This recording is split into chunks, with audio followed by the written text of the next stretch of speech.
राष्ट्रिय युवा परिषदसँग पहिलो वर्ष 32 करोड बजेट एलोकेसन भएको थियो। दोस्रो वर्ष तल र माथि गरी झन्डै 38-40 करोडको रिसो बजेट एलोकेसन भएको थियो। अहिले हामीसँग स्थानीय तहमा 7 करोड 70 लाख, प्रदेश तहमा 5 करोड र केन्द्रमा 11 करोड मात्रै पैसा हामीसँग छ। उच्च माध्यमिक पढ्ने ठाउँमा पुग्दाखेरि के हुन्थ्यो भने ठुलो सङ्ख्यामा महिलाहरू ड्रप आउट।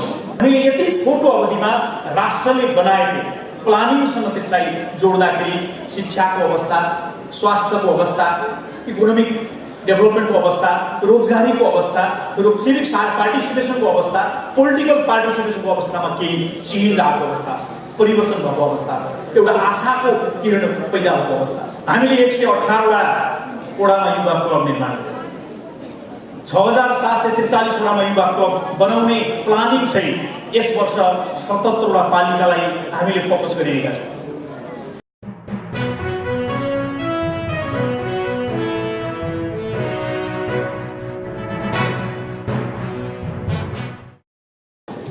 अन्तर्राष्ट्रिय युवा दिवस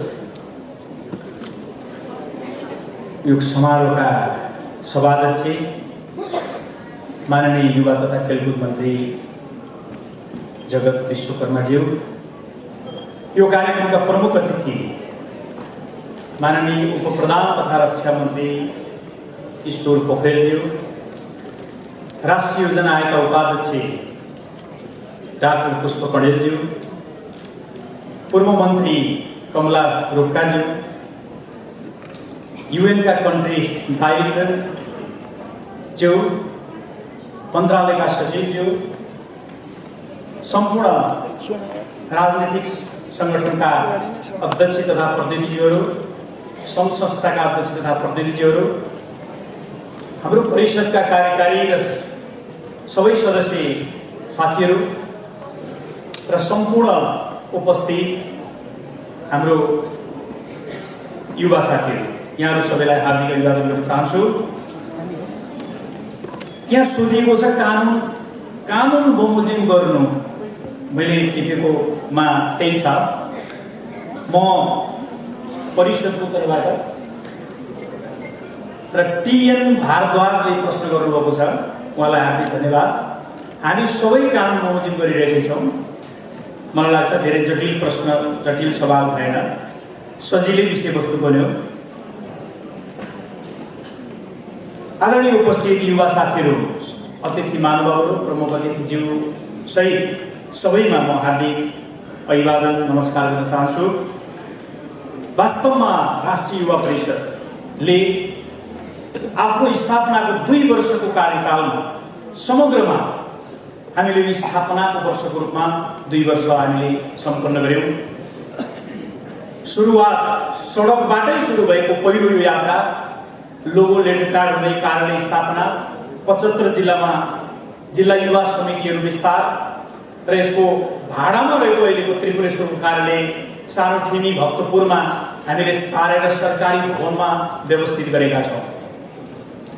800 वटा भन्दा बढी युवा क्षेत्रमा काम गर्ने सङ्घ संस्थाहरूलाई सहकार्यमा सबै एउटै छाताभित्र हामीले सम्बन्धनमा लिएका छौँ। 12-15 वटा आइएनजिओजहरूलाई युवा क्षेत्रमा काम गर्ने आइएनजिओजहरूसँग हामी सँगै छौँ। राजनीतिक सङ्घ सङ्गठनहरू आज ब्यानरमा जो उपस्थित हुनुहुन्छ यी सबै सहकार्य गर्ने संस्थाहरू हाम्रो साथमा हुनुहुन्छ। युवा साथीहरू, वास्तवमा आज एउटा युवाहरूको अत्यन्तै आफ्नो दिन, युवाहरूको दिन, संसारभरका युवाहरूले यो मनाउने आज एउटा विशेष दिन।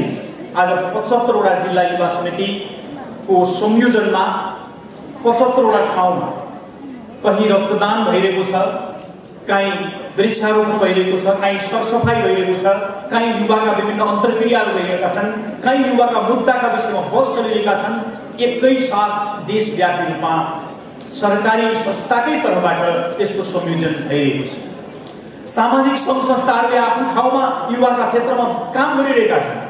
आज एउटा यो 15 दिन युवाहरूको विशेष दिनको रूपमा हामीले उद्घोष गरेका छौँ।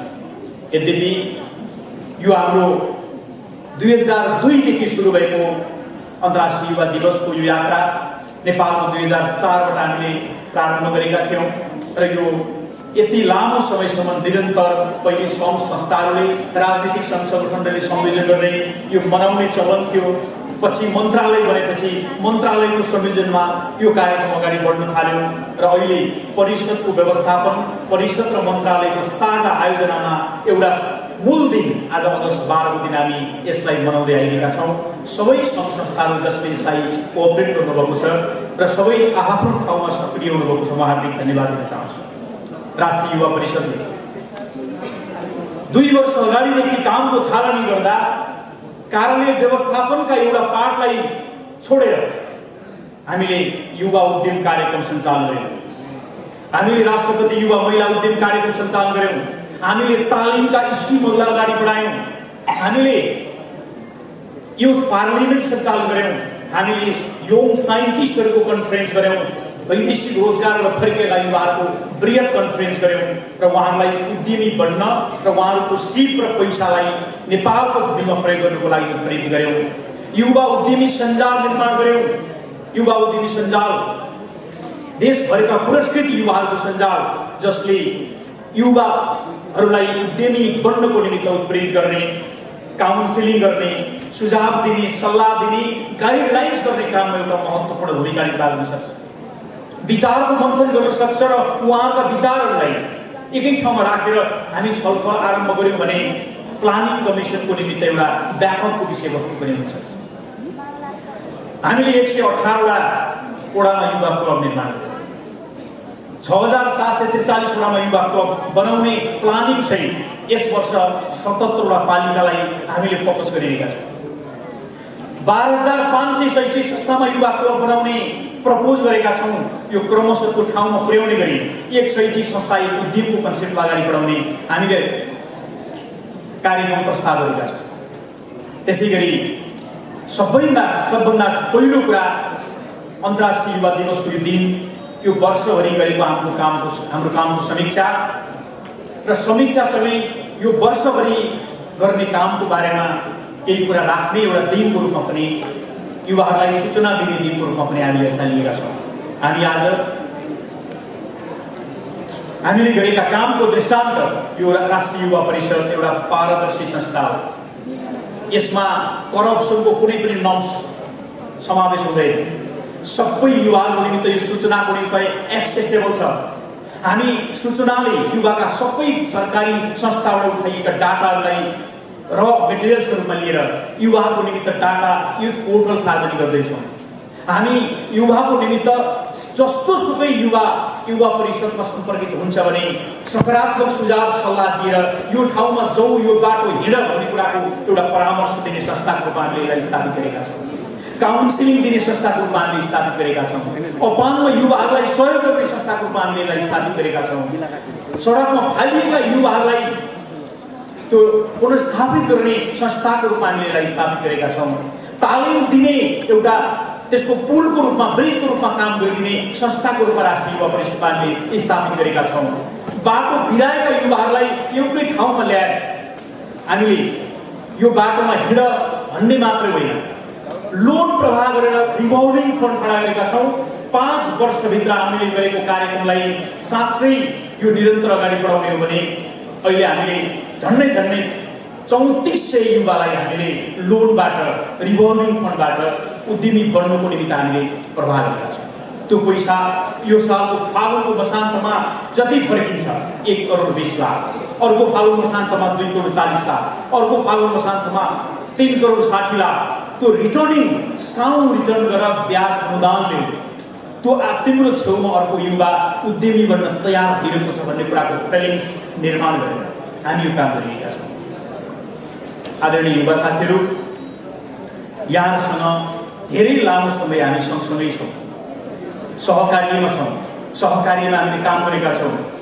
धेरै काम हामीले मिलेर पनि गरेका छौँ, एकल मिलेर हामीले गरेका छौँ र युवाको क्षेत्रमा एउटा ठुलो चेन्जको अनुभूति चाहिँ एउटा गर्ने एउटा ठाउँमा हामी आइपुगेका छौँ। हेर्दाखेरि के देखिन्छ, युथ भिजन 2025ले अवलम्बन गरेका 5 वटा पिलर्सलाई हेर्ने हो भने शिक्षा र यसको गुणस्तरीयता, युवा उद्यमशीलता रोजगारी विकास, युवा नेतृत्व विकास सहभागिता र परिचालन, युवा स्वास्थ्य र सामाजिक सुरक्षा, युवाका लागि खेलकुद र मनोरञ्जन, यी 5 पिल्लर मध्ये हामीले कामको थालनी गर्दा अगाडि भएको डाटालाई हेर्दाखेरि 3 वर्ष अगाडिको डाटा 5,38,000 को रेसियोमा युवाहरू विदेश जाने गरेका थिए। तर आज जुलाईको अन्तिमसम्मको डाटालाई हेर्दाखेरि 3,23,877 युवा मात्रै विदेश जाने डाटा भेटिएको छ।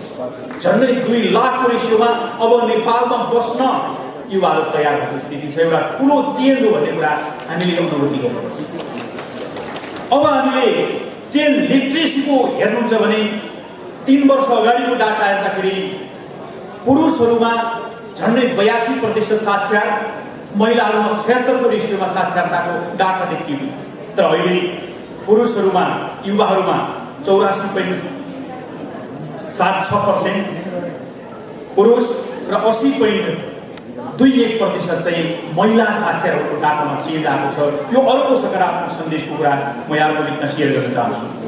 त्यसैगरी उच्च माध्यमिक पढ्ने विद्यार्थीहरूको सङ्ख्या हेर्दाखेरि केही वर्ष अगाडि महिलाहरू स्कुलबाट उच्च माध्यमिक पढ्ने ठाउँमा पुग्दाखेरि के हुन्थ्यो भने ठुलो सङ्ख्यामा महिलाहरू ड्रप आउट, नानीहरू ड्रप आउट हुन्थे। तर आज त्यो रेसियो साह्रै नजिक सन्निकट आइपुगेको छ। +2 पढ्ने छात्र छात्राहरूको सङ्ख्या हिसाब गर्दा 4,92,987 मध्ये 2,68,785 मेल, 2,24,179 फिमेल। डिफरेन्सेस त छ, तर यसको सङ्ख्यामा ठुलो एउटा बढोत्तरी भइरहेछ। यसको मार्जिन सानो रूपमा कम हुँदै आइरहेको अवस्था छ। युनिभर्सिटीको हिसाबले हेर्नुहुन्छ भने पनि पुरुष 1,88,295, महिला 1,72,782। त्यसको पनि सन्निकटको रूपमा युनिभर्सिटी पढ्ने स्टुडेन्टहरू पनि महिला र पुरुषको बिचको एउटा नजिक आइरहेको अवस्था छ। त्यसैले अर्को आधार हेर्नुहुन्छ भने राजनीतिमा सधैँ युवाहरूलाई लगाए पोलिटिकल पार्टीहरूले, तर अवसर दिएन र युवाहरू सधैँ गुनासोले गरे। तर लोकतन्त्र संस्थाहरू हुँदाखेरि त्यसको एउटा ठुलो चेन्ज आउँदो रहेछ। त्यो के भएछ, आज 40 वर्षभन्दा मुनिका युवाहरूको सङ्ख्या 14,064 युवाहरू आज राजनीतिक क्षेत्रमा स्थानीय तहमा निर्वाचित भएका छन्, वडा अध्यक्ष भएका छन्, वडाका सदस्य भएका छन्, गाउँपालिका प्रमुख उपप्रमुख भएका छन्, सभासद भएका छन्, प्रदेश र प्रतिनिधि सभामा राष्ट्रिय सभामा सभासद भएका छन्, जसमध्ये 13,893 त स्थानीय तहमा, 130 प्रदेश तहमा, 36 प्रतिनिधि सभामा, 4 राष्ट्रिय सभामा, मनोनितमा समेत 4जना युवाहरू समन्वित भएको अवस्था छ। यो एउटा ठुलो परिवर्तन हो भन्ने कुरा हामीले महसुस गर्न सक्छौँ। त्यसैगरी 3 वर्ष अगाडिको डाटालाई हेर्नुहुन्छ भने विश्व युवा सूचाङ्कमा एउटा कमनवेल्थ भन्ने संस्थाले गरेको सर्वेक्षणमा 183 वटा देशमध्ये नेपाल 145औं नम्बरमा थियो विश्व युवा सूचाङ्कमा नेपाल। तर आज 68 वटा देशलाई उछिनेर नेपाल 77 नम्बरमा आइरहेको छ। अब तपाईँले हेर्नुहुन्छ भने श्रीलङ्का 31 नम्बरमा छ, त्यसैगरी मालदिभ 62 मा छ, भुटान 69 मा छ, नेपाल दक्षिण एसियाको चौथो राष्ट्रको रूपमा 77 मा छ।